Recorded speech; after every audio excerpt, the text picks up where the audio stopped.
Mga kababayan, ako po si Captain Jerome Hacuba ng Philippine Army.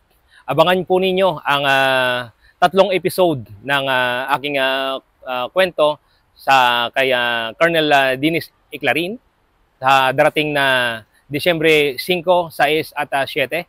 At December 5 po kasi ay very significant event po para sa aming mga wounded soldiers sapagkat ito po ang founding anniversary ng aming kooperatiba, the Wounded Soldiers Agriculture Cooperative. At buong puso ko po kayong inimbitahan na panoorin at suportahan ang ating mga kasunduluhan na may kapansanan.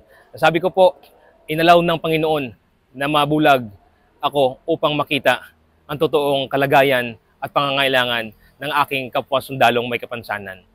At ako naniniwala na ang aking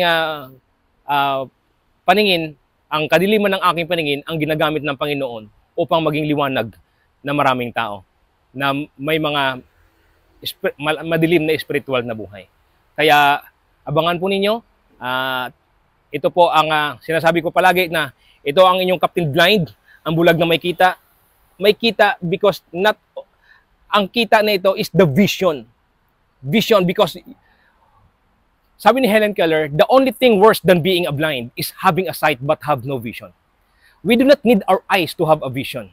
Our eyes is just proactive part of our imagination to help us to think, to help us to solve that particular problem. But the vision is coming from your heart. It's coming from your mind.